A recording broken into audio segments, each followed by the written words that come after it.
దేవుని పరిశుద్ధ నామానికి మహిమ కలుగును గాక. హృదయపూర్వకంగా నేను ప్రభువుని స్తుతిస్తూ ఉన్నాను. ఈ వాక్యము మన జీవితాల్ని ఎంతగా రూపాంతరం చెందించి మనల్ని ఆయన మహిమార్థమై ఆయనకు సజీవ సాక్షులుగా బలమైన సాధనాలుగా తీర్చిదిద్దుతుంది. నిన్నటి నుంచి మనం ఒక విషయాన్ని ధ్యానం చేసుకుందాం. అది చేసుకుంటూ ఉన్నాం. మరి మనస్సులో వ్రాత. మరి నిన్న మనం ధ్యానం చేసుకుంటూ ఉన్న మొదటి భాగాన్ని బట్టి నేను దేవుని స్తుతిస్తూ అక్కడ మనం ఒక మాటపై మనం నిలబడ్డాం. వారు తమ హృదయములలో దేవునికి, తమ మనస్సులో దేవునికి చోటు ఇయ్యనొల్లకపోయారు కనుక చేయరాని కార్యములు చేయుటకు వారిని దేవుడు భ్రష్ట మనస్సుకు అప్పగించాడు అన్నది రోమాపత్రిక మొదటి అధ్యాయంలో 28వ వచనంలో ఉన్న విషయాన్ని మనం ధ్యానించుకుంటూ వచ్చాం నిన్నటి దినం. అంటే దేవునికి మనస్సులో చోటు ఇవ్వకపోతే వారు చేయరాని కార్యాలు చేస్తారన్న లిస్ట్ ఇక్కడ రాయబడింది. పేరు చెప్పుకొని బ్రతికేది కాదు క్రైస్తవ జీవితం. కానీ ప్రభు పేరు మాత్రమే కాదు, ప్రభువుని కలిగి ప్రభు యొక్క మాట ప్రకారం జీవిస్తూ మన జీవితాలని ప్రభు యొక్క గుణాతిశయాల్ని ప్రచురం చేసేటువంటి, ప్రభువును కనపరిచేటువంటి డిస్ప్లేస్గా ప్రభు కనబడడానికి ప్రతి కోణంలో, ప్రతి విషయంలో, ప్రతి అడుగులో మన ప్రభు అయిన యేసుక్రీస్తుని, ఆయన శరీరంగా మనం ఉన్నాం కనుక ఆయనను ప్రత్యక్షపరిచేటువంటి ప్రభు ఎలా ఉంటాడో కనుపరిచేటువంటి శ్రేష్టమైన జీవితం అండి. ఈరోజు మనం ఈ అంశంలో ముందుకు వెళ్తూ ఉన్నాం. ఆయన మనల్ని అంటే ధర్మాన్ని, ధర్మ విధుల్ని, శాసనాలని ఆయన మనకు ఇచ్చారు. ఇప్పుడు ఆయన చేసినటువంటి క్రొత్త నిబంధనలో, ఆయన నిబంధనలో ఆయన చేసిన కార్యాన్ని కూడా మనం ధ్యానం చేసుకుంటూ వస్తున్నాం.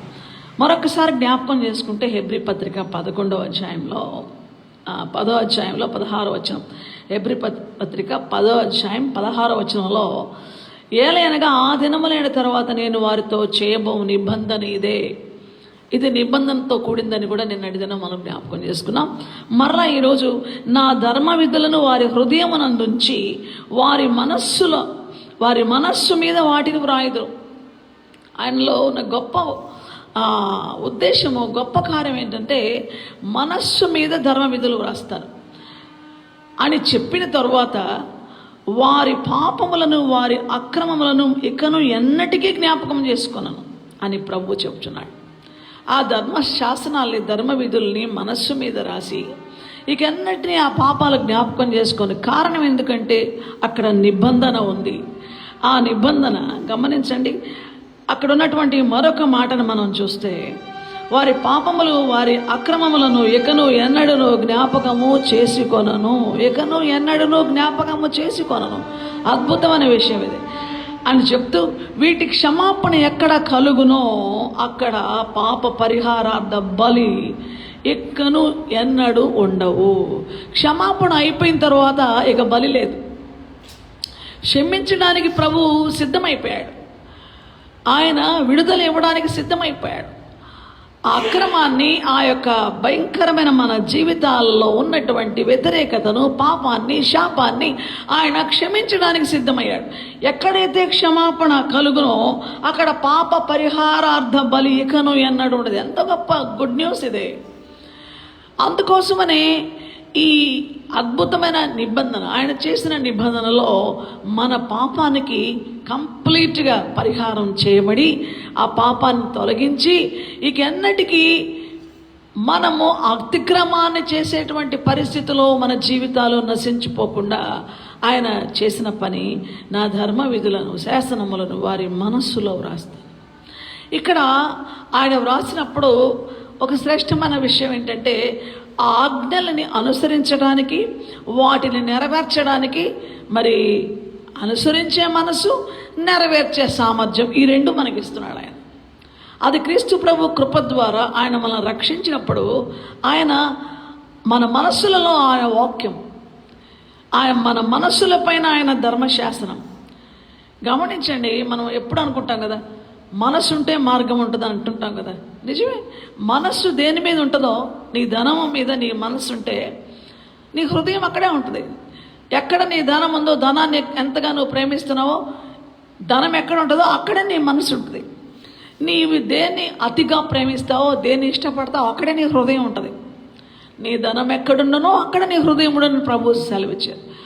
ఎప్పుడైతే ప్రభు మీద విశ్వాసం ఉందో, ప్రభువు చెప్పిన వాక్యాన్ని నమ్ముతామో, ఆయన ధర్మశాసనాలు మన జీవితానికి గొప్ప ఆశీర్వాదాలని, అవి క్షేమమని మనం నమ్ముతామో, అప్పుడు మన మనసంతా వాటి మీద, వాటిని నెరవేర్చాలని మనం ఎంతో బలవంతంగా కాక, కఠినంగా కాక, తప్పదనుకోకుండా ప్రేమతో ఆజ్ఞలు నెరవేరుస్తాం. అందుకే యేసుప్రభువు వారు యోహాను సువార్త 14-15 వచనాల్లో ఏమన్నారంటే, ఒకడు నన్ను ప్రేమించిన ఎడల నా ఆజ్ఞలు గైకొంటాడు.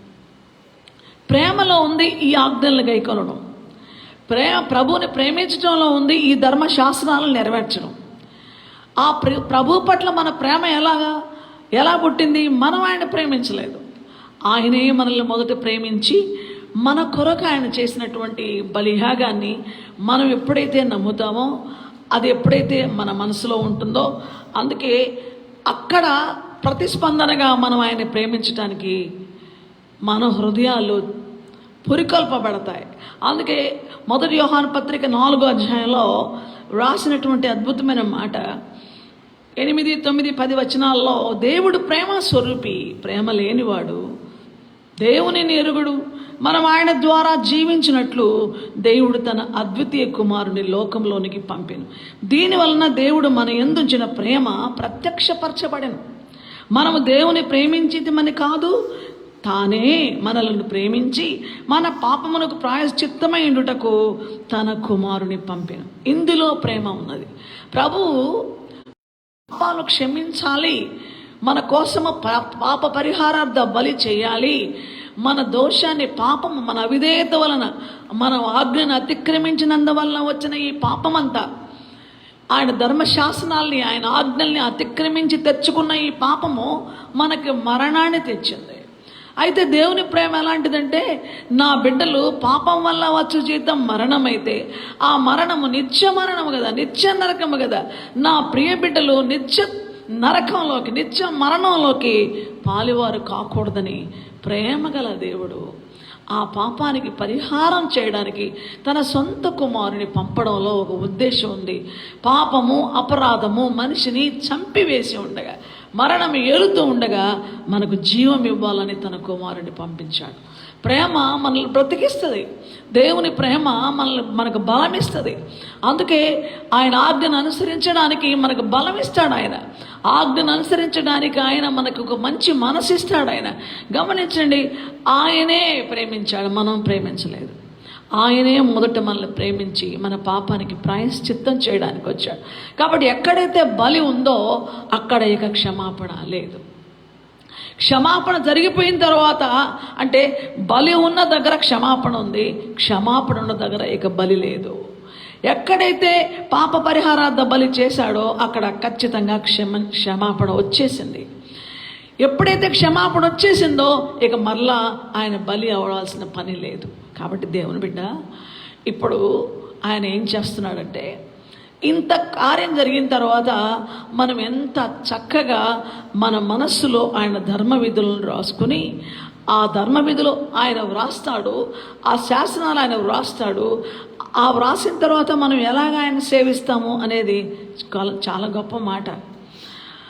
ఆయన ఎలాగా సేవిస్తాము, ఆయన కార్యాలను మనం ఎరిగిన వారమై, విశ్వాసంతో నమ్మిన వారమై, ఆయన ప్రేమిస్తూ, ఆయన నీతిని నెరవేరుస్తూ, ఆయనకి ఇష్టపూర్వకంగా జీవించే వాళ్ళుగా ఉంటాం. మనసులో చోటు అన్నప్పుడు ఆయన వాక్యానికి మనసులో చోటిస్తాం.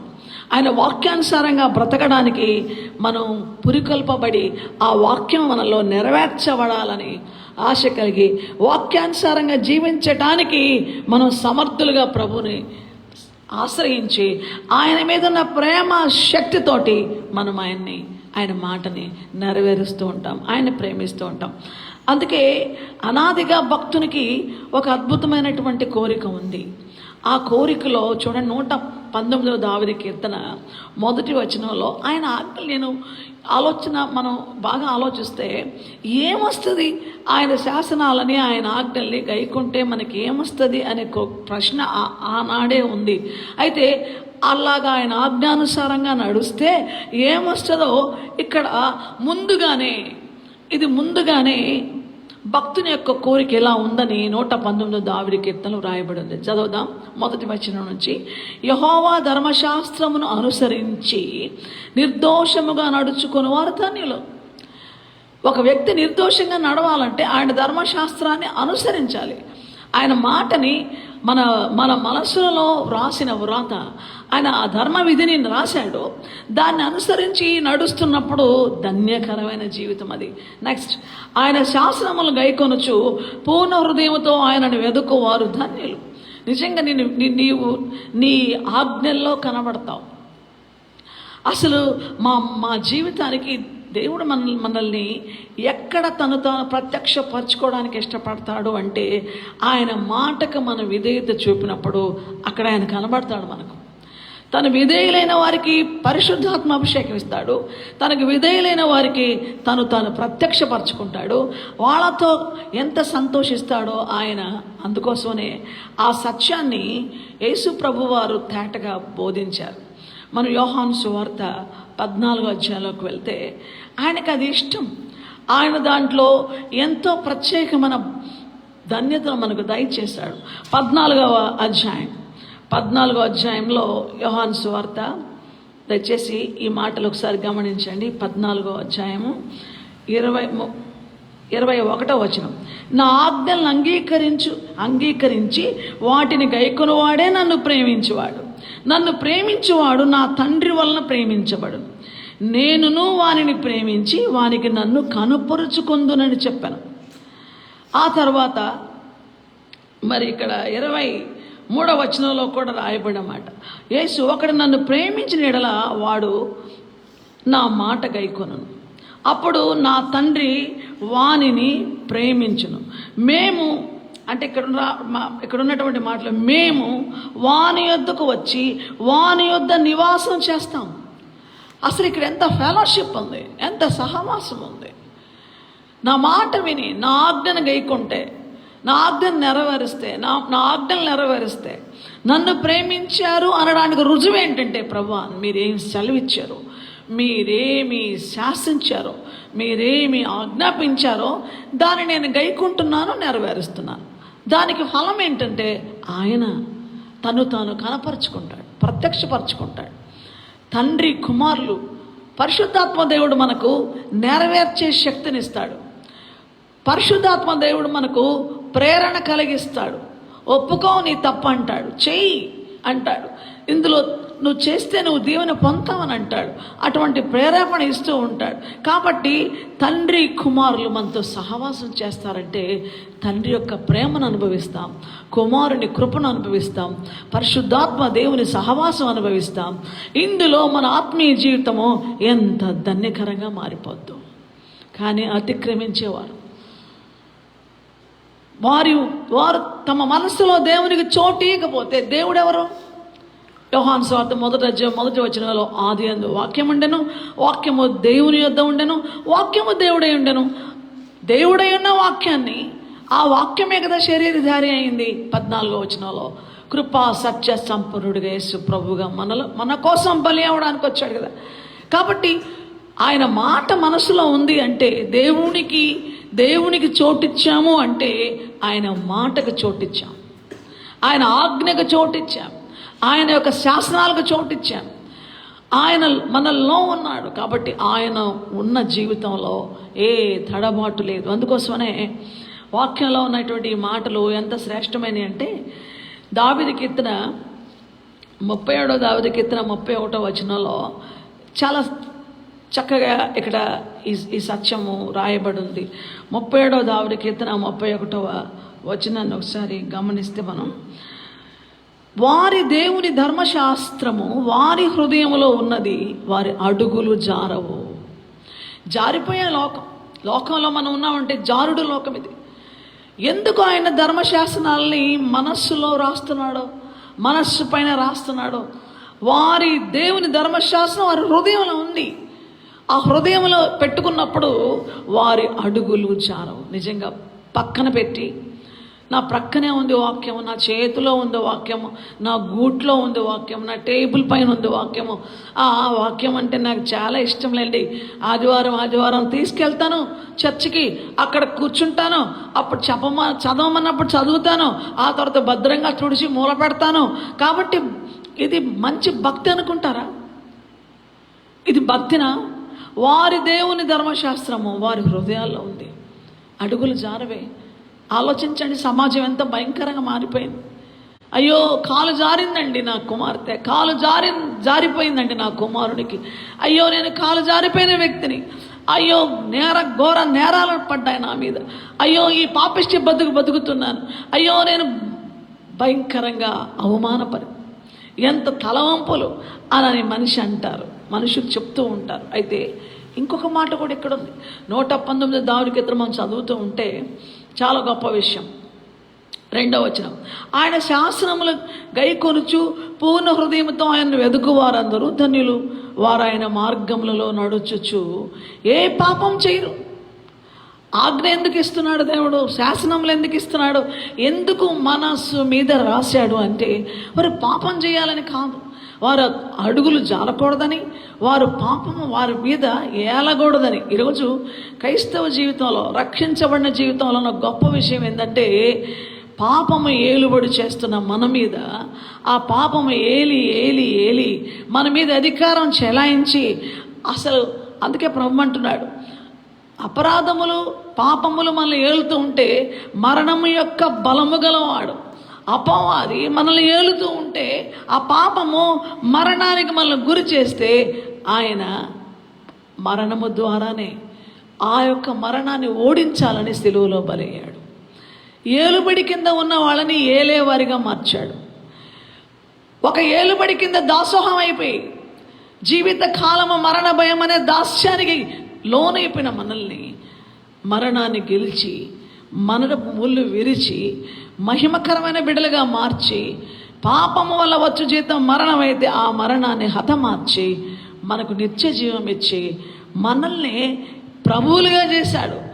ఆ మరణాన్ని ఏలేవాడిగా నిజంగా ప్రభు ఎప్పుడైతే ఉన్నాడో క్రీస్తు యేసునందు మనం కూడా అధికారం గలవారంగా, శత్రువుని ఎదిరించేవారంగా, అపవాది తంత్రాలు లయపరిచేవారంగా, శరీర కార్యాలను ఎదిరించేవారంగా అధికారం గల బిడ్డలుగా చేశాడు. అందుకే యోహాను సువార్త 1:12 తన్ను ఎందరు అంగీకరించినో వారందరికీ దేవుని పిల్లలయ్యే అధికారం ఉంది. దేవుని పిల్లలు అధికారం కలిగి, తండ్రికి ఉన్న అధికారం పిల్లలకి ఇచ్చాడు ఆయన. పిల్లలు అధికారానికి ఎట్లా వాడుకుంటున్నారు అధికారాన్ని? లూకాసు వార్త 10:19 పాములను తేళ్లను త్రొక్కుటకు శత్రు బలం అంతటి మీద మీకు అధికారం ఇచ్చాను అన్నాడు. వావ్, ఇంతకంటే గొప్ప ధన్యత కావాలన్నా దేవుని బిడ్డలకి? శత్రువే కదా పాపానికి ఈడ్చేది, శత్రువే కదా దేవుని వాక్యానికి అవిధేయత చూపు, లోబడద్దు, ఆ వాక్యం చెప్పినట్టు వినొద్దు, ఆ దేవుడు చెప్పినట్టు వినొద్దని ఆది నుండి శత్రువే కదా బోధించింది దుర్బోధ. దేవుని ఆజ్ఞకు దూరంగా మానవ జాతిని చేసి, శరీరాశలకు లొంగదీసి పాపము ఏలుబడి చేయడం అనేది ఆదిలోనే మనం చూస్తున్నాం కదా, ఆదాము హవ్వల జీవితంలోనే.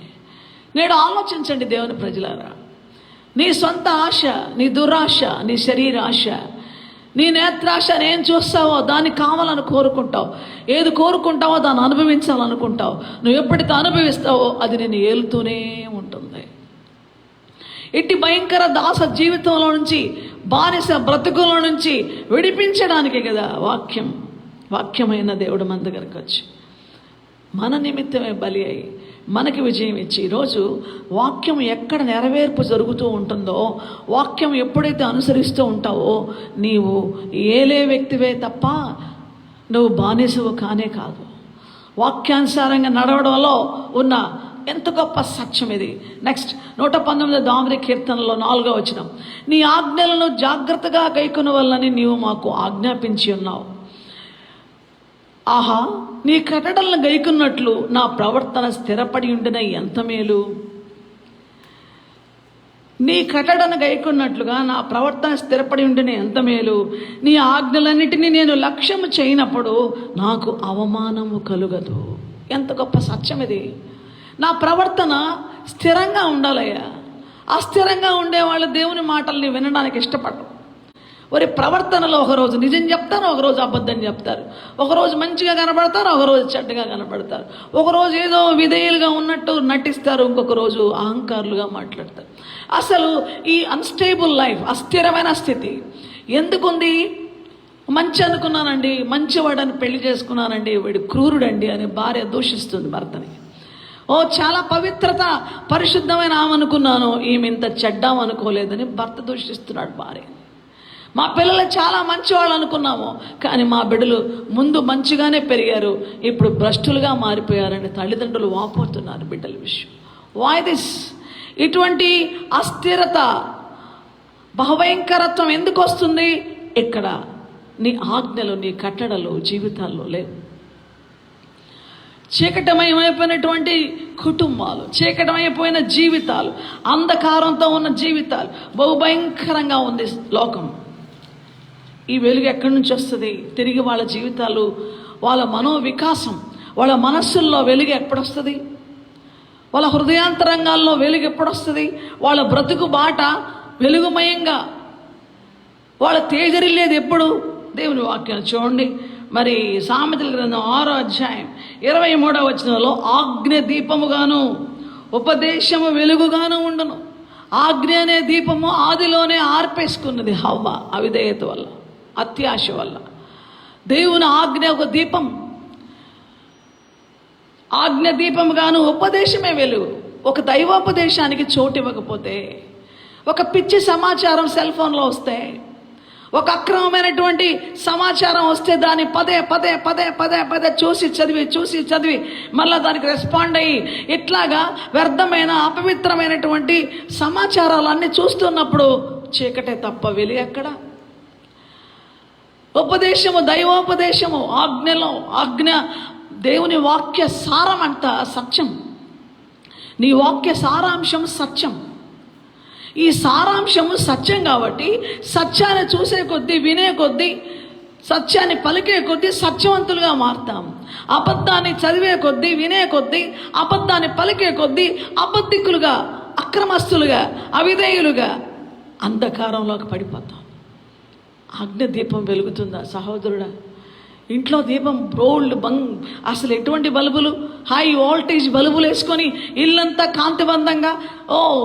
మాకేంటండి, ఒకసారి అమెరికా దేశంలో ఒక సహోదరుడు చెప్తున్నాడు, ఏమి దేశం ఈ లైట్లంతా మా ఇంట్లో, మా వేడలో, మా వెలుగు, మేము కొన్ని లక్షల లైట్లు వెలిగిస్తామన్నాడు. ఓకే, లక్షల లైట్లు వెలిగిస్తారు, కానీ ఆ కుటుంబానికి రక్షకుడు లేడు. అసలు ఈ లైట్లు ఏంటండి, వీళ్ళేందండి, మా లైట్లు, లక్షల లైట్లు వెలిగిస్తాం, 1,00,000 దీపాలు వెలిగించి మా ఇల్లంతా శోభాయమానంగా చేసుకుంటాం. ఆఫ్టర్ ఆల్ వీళ్ళు పెట్టే లైట్స్ ఏందని అంటుంటే ఆలోచన ఏంటో తెలుసా? అతనికి రక్షణ లేదు, ఆ ఇంటికి రక్షకుడు లేడు, రక్షణ లేదు. రక్షకుడున్న ఇంట్లో దీపం వెలుగుతానే ఉంటుంది. నరుని ఆత్మ యెహోవా పెట్టిన దీపం. ఆ దీపానికి ప్రకాశం, ఆ వెలుగులో ఏముందో తెలుసా? ఎఫెసీ 5:9 వెలుగు ఫలము సకల విధములైన మంచితనము, నీతి, సత్యం ఎవరిలో ఉంది? యేసు ప్రభు మంచితనం ఆయనలో ఉంది, నీతి ఆయనలో ఉంది, సత్యం ఆయనలో ఉంది.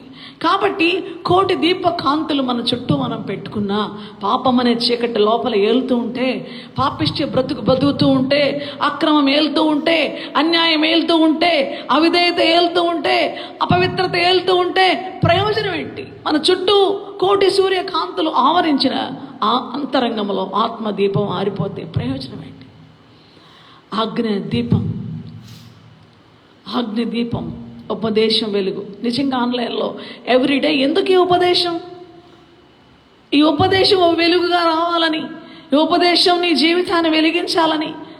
అందుకే 105వ వచనం, 119వ దావీదు కీర్తనలో, నీ వాక్యము నా పాదాలకు దీపం, నా త్రోవకు వెలుగు.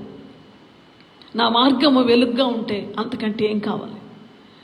చీకటిలో బిడ్డలు అంధకారమైన కటిక చీకటి లోయలో సజావుగా వెళ్ళండిరా, పరిగెత్తండిరా అంటే పరిగెత్తగలరా? ఆ అంధకారంలో ఎన్ని అపాయాలు ఉన్నాయి, ఎన్ని ప్రమాదాలు ఉన్నాయి. కాంతి లేని జీవితము ఎంత ఘోరమైనటువంటి ఆపద. అక్కడ ఎటువంటి అకస్మాత్తుగా పడిపోయేటువంటి పరిస్థితులు, ఎన్ని ఘోరాతి ఘోరాలు జరుగుతాయి. దేవుని బిడ్డలారా, ఇంకా చూడండి ఎటువంటి మాటలు అక్కడ రాయబడి ఉన్నాయి. 119వ దావీదు కీర్తనలో 6వ వచనం, నీ ఆజ్ఞలన్నిటిని నేను లక్ష్యం చేయనప్పుడు నాకు అవమానము కలుగదు. షేమ్ అనేది ఉండదు, తలదించుకునే బ్రతుకుండదు. అందుకోసమనే నా ప్రభు ప్రేమతో పాపాలన్నిటినీ ఒక్కసారి క్షమించి ఇక ఎన్నటికీ జ్ఞాపకం చేసుకోకుండా ఒక్కసారిగా ఆయన బలియాగంలో గొప్ప క్షమాపణ మనకు కలుగు చేసి, ఇక నీవు బుద్ధిపూర్వకంగా పాపం చేయకుండా, ఇష్టానుసారంగా ప్రవర్తించకుండా, మనస్సాక్షితో విశ్వాసంతో దేవుని యందలి ప్రేమతో ప్రభువుని ప్రేమిస్తూ నా శాసనాలను నెరవేరుస్తావు. బలవంతంగా కాదు, భయపెడుతూ కాదు, కృతజ్ఞతతో నా మనస్సు మీద వ్రాసిన ఆ నీతి విధులు, న్యాయ విధుల్ని, ప్రభువా నేను తప్పకుండా నేను గాయపరచను, నిన్ను మరలా నేను సిలువ వేయను, ఇక నీకు అవిధేయత ప్రవర్తించను, నీ చిత్తం నెరవేరుస్తానంటూ ప్రేమతో. అందుకే ఒక్కోసారి అనిపిస్తుంది, నాన్నగారు వచ్చేవారు, నాకేది ఇష్టం లేదో ఆయనకి తెలుసు. నేను అది తినను డాడీ, నేను తినను, నాకు ఇష్టం లేదు, నాకు వద్దు అంటాను. చూస్తాడు నన్ను, నేను తింటే నాకు మేలు, నేను తినటం లేదు. అది ఆహారం తీసుకుంటే నాకు మేలు, తీసుకోలేకపోతున్నాను, నాకు ఇష్టం లేదు. ఆయనకి నేనంటే ప్రేమ, నాకు ఆయనంటే అమితమైన ప్రేమ. ఆయన ప్రేమిస్తాను. నా పక్కన వచ్చి కూర్చుంటాడు, ఆయన దాన్ని పెట్టుకొని నన్ను చూసి నా ప్లేట్లో వేసి తినమంటాడు. నేను ఇమ్మీడియట్గా తింటాను. కారణం ఏంటో తెలుసా? అది నాకు ఇష్టం లేదు, కానీ because I love my father. నన్ను చూస్తాడు, నేను నీకు ప్రేమతో ఇస్తున్నాను, నువ్వు నన్ను ప్రేమిస్తానే మాట్లాడు, నువ్వు నన్ను ప్రేమిస్తే తింటావని ఒక చూపుతోనే నన్ను చూస్తాడు. అట్లా ఆయన మీదున్న పిచ్చి ప్రేమ, ఆయన మీదున్న అభిమానం, నా తండ్రి నన్ను ప్రేమించే తండ్రిని, అది ఎట్లా నాకు వామిటింగ్ సెన్సేషన్ వచ్చినా, ఎంత భయంకరంగా ఉన్నా దాన్ని తినేస్తాను. అట్లనే నా తండ్రి నా ఆరోగ్యం కోసం తన ప్రేమతోనే నేను తినకూడని, నాకు వద్దని హేట్ చేసిన వాటిని తినిపించి నాకు ఆరోగ్యం రావడానికి కారకుడయ్యాడు. ఒక్కోసారి అనిపిస్తుంది, ఎందుకంటే మరణ పడకలోంచి లేచాను, నేను ఆహారం తీసుకోలేను, డెత్ బెడ్లోంచి లేచాను, చిన్న వయసు 19 సంవత్సరాల వయసు, ఏమీ తీసుకోలేను, లిక్విడ్ ఫుడ్ ఏదన్నా అట్టంటి ఇస్తే తీసుకుంటాను. అటువంటి నాకు హెల్త్ రావాలా, నాకు ఆరోగ్యం రావాలా, నేను బలంగా ఉండాలంటే ఆయన ప్రేమతో జయించాడు నన్ను. ఆ ప్రేమతోనే ఆహారం నాకు వంట పట్టింది. డాడీ నాకు ఇచ్చాడు, నా తండ్రి నాకు ఇచ్చాడు. ఆత్మీయ జీవితంలో కూడా నేను అదే అనుసరిస్తుంటాను. నన్ను ప్రేమించే ప్రభు నాకు ఈ ఆజ్ఞ ఇచ్చాడు, నన్ను ప్రేమించే ప్రభు ఈ వాక్యం నా కోసం రాశాడు, నన్ను ప్రేమించే ప్రభు నన్ను ఈ మార్గంలో నడమన్నాడు. నేను నా ప్రభుని ప్రేమించకుండా ఉండలేను. ప్రాణమే ఇచ్చాడు నా కోసం పరలోకమే వదిలిపెట్టాడు. How can I refuge? నా ప్రభువుని నేను ఎందుకు కష్టపెట్టాలి? అది నీ మనస్సాక్షి మీద పనిచేస్తూ, నీ మనస్సు మీద వ్రాయబడిన ఆ వ్రాయబడిన రాత నిన్ను కోసి ముక్కలు చేయడానికి కాదు. నీ మనస్సులో రాసిన ఆ ధర్మ విధి నిన్ను సర్వనాశనం చేయడానికి కాదు.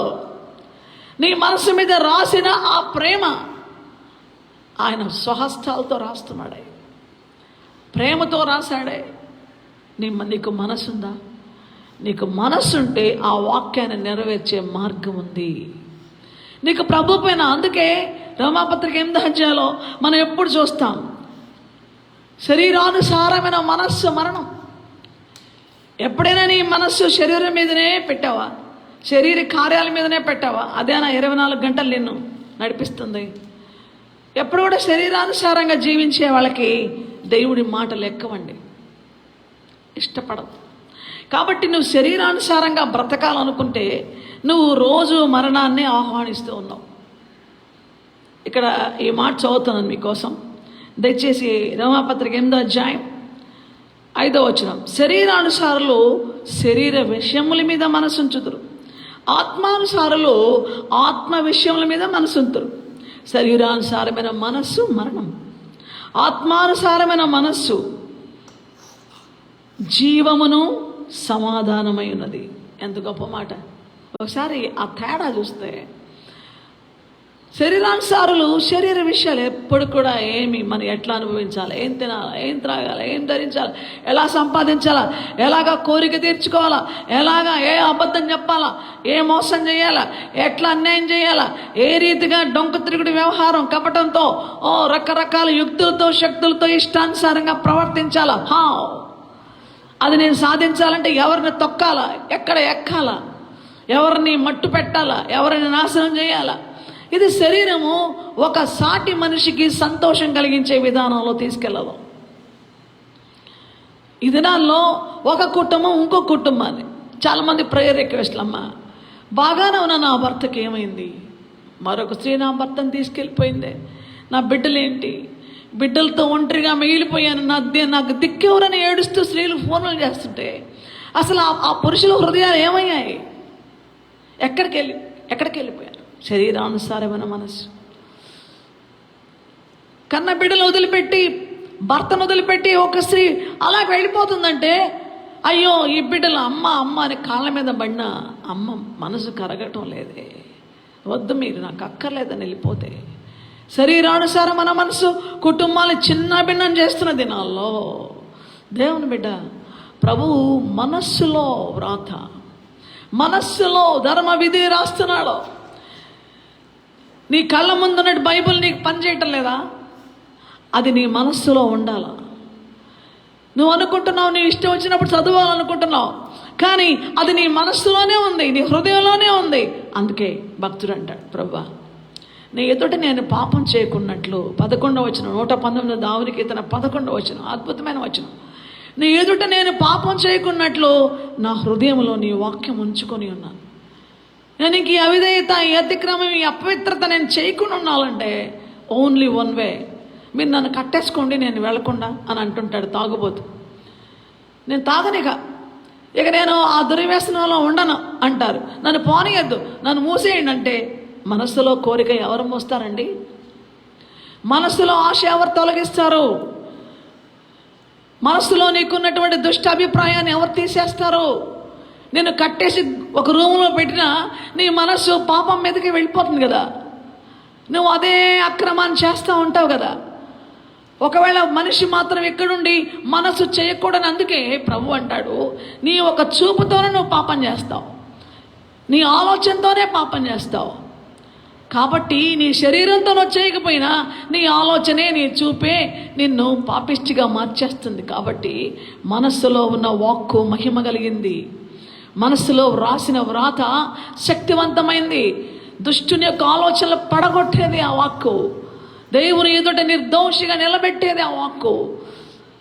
దేవుని ఎదుట నువ్వు నిర్దోషిగా, నిష్కలంకమైన బిడ్డగా, పవిత్రమైన బిడ్డగా, యోగ్యమైన బిడ్డగా, సమాజంలో మనుషులకి, సాటి వారికి నువ్వు ఏ కీడు చేయనటువంటి మేలు చేసేటువంటి ఒక నిజ పౌరుడుగా, ఒక అద్భుతమైనటువంటి సంఘంలో సహోదరుడుగా, కుటుంబంలో ఒక రక్త సంబంధిగా, యోగ్యమైన భర్తగా, యోగ్యమైన భార్యగా, యోగ్యమైన కుమారులుగా, కుమార్తెలుగా నిన్ను 100కి 100 పాళ్ళు నీ జీవిత లక్ష్యాల్లో, నీ జీవిత విధానాల్లో, నీ స్థానాల్లో, నీ బాధ్యతల్లో నువ్వు క్రమంగా, నీతిగా, న్యాయంగా నిలబెట్టగలిగేది ఓన్లీ వర్డ్, వాక్యమే, శాసనమే, ధర్మశాస్త్రమే, ధర్మశాస్త్రమే, దేవుని మాటలే. అందుకే చాలామంది అనుకుంటారు ఏముందండి దాంట్లో అని గంటలు మాట్లాడుకోవటం ఎందుకు, చెప్పడం ఎందుకు? ఇదే రూపాంతరం చెందించేది, జీవితాలు మార్చేది. కాబట్టి దేవుని వాక్యంలో ఈరోజు కృతజ్ఞతా భావం అనేది కూడా చాలా ప్రత్యేకమైనది.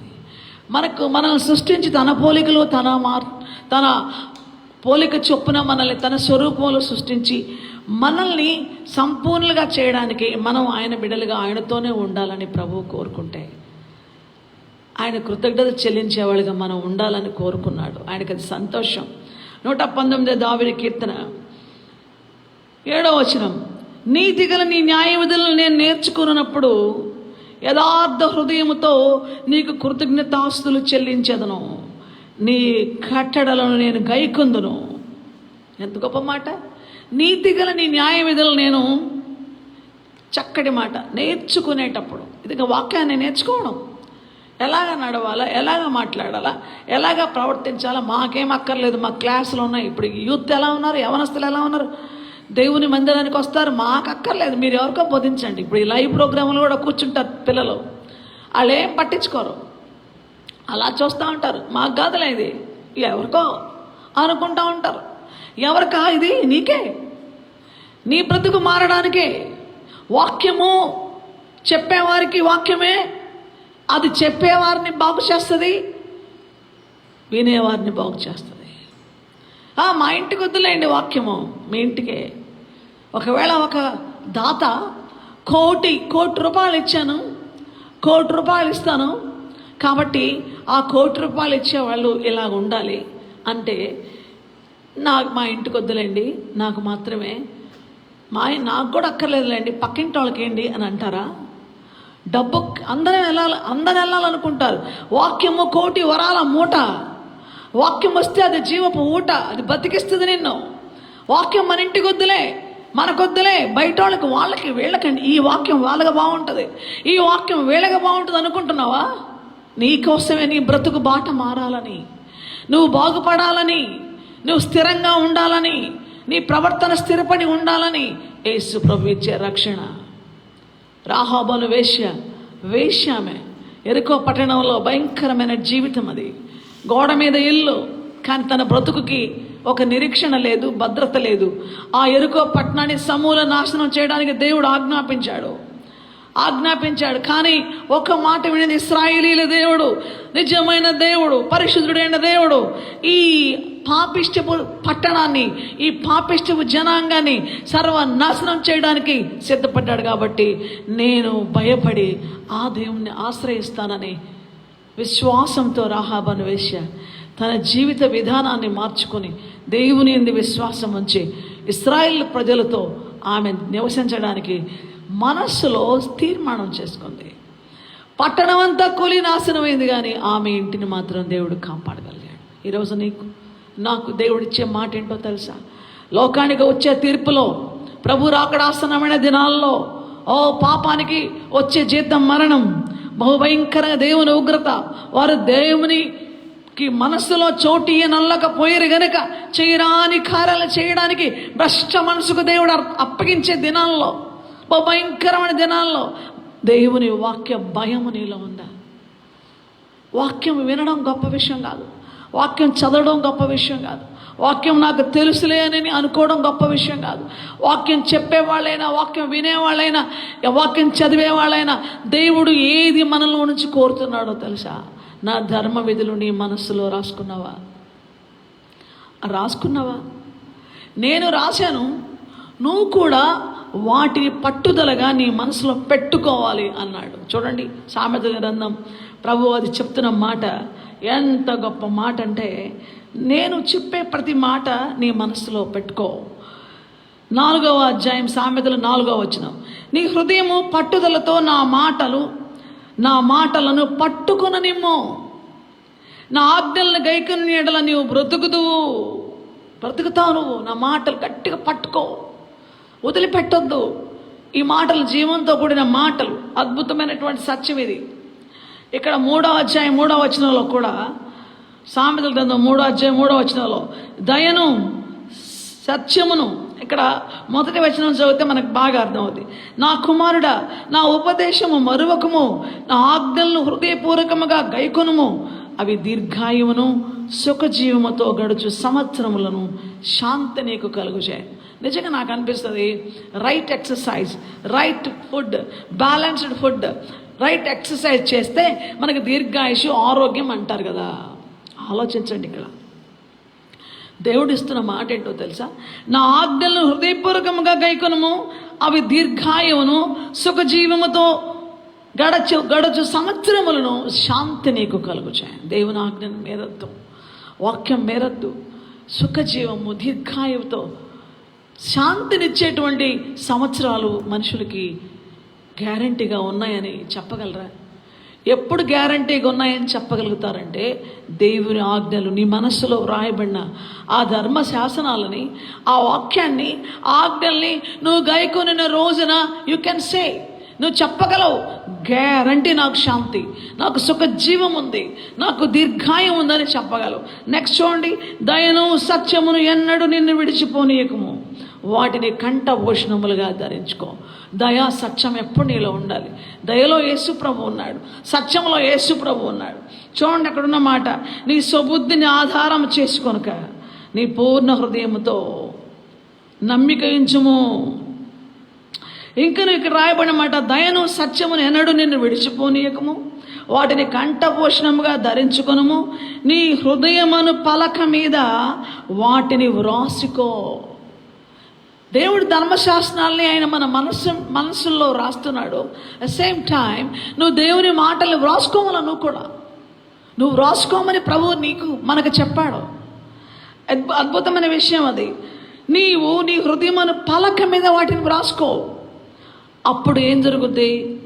అప్పుడు దేవుని దృష్టి ఎందును, మానవుల దృష్టి ఎందును నీవు దయనుంది మంచివాడు అనిపించుకుంటావు. మనం మంచివాళ్ళు అంటే, నేను మీకు హెల్ప్ చేస్తానండి, మీకు అవసరమైనప్పుడు డబ్బులు ఇస్తానండి, మీకు పని చేస్తానండి, అది ఇది అందిస్తానండి అంటే అది మంచితనం మనుషులు అనుకుంటారు. మళ్ళా నువ్వు చేయలేనప్పుడు అలా చెడ్డోడు అంటారు. కానీ మనుషుల దృష్టిలోనూ దేవుని దృష్టిలోనూ దయనుంది మంచి బిడ్డ అనిపించుకోవడానికి నువ్వు నీ హృదయం అనే పలక మీద ఆయన సత్యాల్ని, ఆయన ఆజ్ఞల్ని నువ్వు కూడా వ్రాసుకుంటే నువ్వు యోగ్యమైన మంచి బిడ్డగా ఉంటావు. నీ ప్రవర్తనలో స్థిరంగా ఉంటావు. అవమానకరమైన జీవితం జీవించలేవు. ఆశీర్వాదకరంగా ఉంటావు. అభివృద్ధి పొందుతావు. దేవుని దయకు పాత్రురాలు అవుతావు. నిజంగా నీవు దేవుని మాట విన్నప్పుడు పాపానికి చోటివ్వవు. యేసు ప్రభునందు విశ్వాసం ఉంచడం ద్వారా నిత్య జీవాన్ని పొందుకుంటావు, నిత్య మోక్షానికి వెళ్తావు. దేవుని వాక్యము లోపలికి వచ్చి నిన్ను క్రమబద్ధం చేస్తూ ఉంటుంది. రోజు నిన్ను సరిగ్గా నడిపిస్తుంది. చీకట్లోకి వెళ్ళనీయదు. వెలుగులో మంచితనం, వెలుగులో నీతి, వెలుగులో సత్యం. యేసు ప్రభు అందుకే చెప్పాడు, నేనే మార్గం, నేనే సత్యం, నేనే జీవం, నా ద్వారానే తప్ప మరి వేరే రూట్లో నువ్వు తండ్రి వద్దకు ఆ నిత్య మోక్షానికి వెళ్ళలేవు. కాబట్టి సహోదరుడా, సహోదరి, మనస్సులలో వ్రాసిన వ్రాత ఎంత గొప్పదో తెలుసా? ఆయన ధర్మశాసనాలు రాసి ఆయన ఈ ధర్మమంతా మన మనసులో పెట్టి మన మీదున్న పాపమంతా తనపైన వేసుకుని మన కోసం పాప పరిహారార్థ బలి చేసి మన పాపాలకు క్షమాపణ శాశ్వతంగా ఇచ్చాడు. ఇక మరలా నువ్వు బలి కోసం చూడాల్సిన పని లేదు. మనం చేయాల్సిన ఒకే ఒక పని, ఆయన శాసనానికి విధేయత చూపిస్తూ, ఆయన ఇష్టం నెరవేరుస్తూ, ఆయన సెలవిచ్చిన ప్రతి మాట మీద దృష్టి నిలిపి ఇష్టపూర్వకంగా ప్రేమతో, నా తండ్రి నాకు ఇష్టం లేని పెడుతున్నాడు కానీ నా తండ్రిని ప్రేమిస్తున్నాను, మా నాన్న అంటే నాకు ఇష్టం కనుక అది చేదైంది నాకు పెడితే కూడా తింటున్నాను. కారణం అది ప్రేమ. ఈరోజు ప్రభువును నువ్వు ప్రేమిస్తున్నావా? నీకోసం ప్రాణం ఇచ్చిన యేసు ప్రభువును ప్రేమిస్తున్నావా? యేసు ప్రభు నీ కోసం తన సమస్తాన్ని ఇచ్చేశాడే. కనీసం ఆ ప్రభువా ఇంత చేసిన నీకు నేను ఏం చేయలేదు, నా హృదయం నీకు ఇస్తున్నాను, రా నా హృదయంలోకి రా ప్రభువా, నేను పాపని క్షమించు ప్రభువా, ఈ పాపంతోనే నేనుంటే నరకానికి వెళతానని చెప్తున్నావు కదా. నిజమే, పాపం వల్ల వచ్చే జీతం మరణం. నువ్వు కానీ నీ మనస్సులో యేసు ప్రభుకు చోటు ఇవ్వకపోతే చేయరాని కార్యాలు, ఘోర కార్యాలు చేస్తూ నిత్య నాశనానికి వెళ్ళిపోతావని ప్రేమతో ఆయన నీతో చెప్తున్నాడు. రా, నీ మనసులో చోటు, నీ హృదయం తెరవమని. ఇస్తావా? యేసయ్యకి నీ హృదయం ఇస్తావా? యేసయ్యని రమ్మని పిలుస్తావా? యేసు ప్రభు నీ బిడ్డగా నేను జీవిస్తాను, నీ వాక్య ధర్మము నా మనసులో ఉంచుకుంటాను, నువ్వు రాసావు కదా దాన్ని కాపాడుకుంటాను, ఆ ధర్మశాసనం ప్రకారం నడుస్తాను, నీకు మహిమ తెచ్చే పాత్రగా ఉంటాను. ప్రభువా నన్ను క్షమించినందుకు వందనాలు, ఇకెన్నటికీ ఆ పాపపు శాపపు బ్రతుకు నాకు లేకుండా కొట్టివేసినందుకు నువ్వు చేసిన బలియాగానికి వందనాలు ప్రభువా. ఇదిగో నా హృదయంలో నీవు ఉన్నావు, నేను నీ బిడ్డగా జీవిస్తాను అని సంతోషంగా నువ్వు ధన్యకరమైన జీవితము, అవమానం లేని జీవితము, అపజయము లేని జీవితము, అవివేకము లేని జీవితము, యోగ్యమైన మంచి జీవితం జీవించడానికి ఇదే గొప్ప అవకాశం. నిర్లక్ష్యం చేయొద్దు. ప్రభువుకి నీ హృదయం అర్పించు. ప్రభు రాక ఆసన్నమైన దినాల్లో ఉన్నాం. భయంకరమైన కార్యాలు జరుగుతున్నాయి భూమి మీద. ప్రభు వచ్చినప్పుడు ఆయన మనల్ని తీసుకుని వెళ్ళటానికి సిద్ధంగా ఉన్నాడు. ఆయన రానై ఉన్నాడు. త్వరగా సిద్ధపడదాం. కాబట్టి ప్రభువా, నన్ను కనికరించినందుకు, నన్ను క్షమించినందుకు, నన్ను నీ ప్రేమ కుమారుడిగా చేసుకున్నందుకు ఇదిగో నీకు వందనాలు చెల్లిస్తున్నాను, నీ కొరకు నేను వేచి ఉన్నానని చెప్పే స్థితికి నువ్వు రావాలి. అట్టి కృప ప్రభు నీకు దయచేయను గాక. ప్రార్థన చేసుకుందాం. ప్రభువా, ఈ మాటలను మీ నిబంధన రక్తంలో ముద్రించండి యేసయ్య. నీ వాక్యం వెల్లడైంది. చీకటి తొలగించి వెలుగు దయచేసి రక్షించండి, స్థిరపరచండి. వారి మనస్సుల్లోని ధర్మ విధులు రాసుకుని దాని ప్రకారం ప్రేమపూర్వకంగా నీ మాటను నెరవేర్చుతూ, నిన్ను ప్రేమిస్తూ, నీ కొరకు జీవిస్తూ నీకు సాక్షులుగా ఉండే భాగ్యం దయచేసి. నిన్ను ప్రేమించే ప్రతి బిడ్డకి ఉన్న ప్రతి శ్రమ, నిన్ను ప్రేమించే వారికి ప్రభా సమస్తం సమకూడి జరిగిస్తావు ప్రభా. తండ్రి నాయన ప్రభా, వారి జీవితాలు ఉన్న కష్టాలు, నష్టాలు, అనారోగ్య పరిస్థితులు, ప్రతి విధమైన వాటిని లయపరిచి నిన్ను ప్రేమించే బిడ్డలు నీ కొరకు జీవించడానికి తగిన కృపను వర్ధిల్ల చేయమని, వాళ్ళ వర్ధిల్లే జీవితాన్ని స్థిరంగా ఉంచమని, కృపతో నింపమని యేసు ప్రభు నామములో ప్రార్థిస్తున్నాను తండ్రి. ఆమేన్. ప్రభు ఈ మాటలు దీవించుగాక. ప్రభు నామములో మీకు నా శుభవందనాలు. God bless you. Thank you.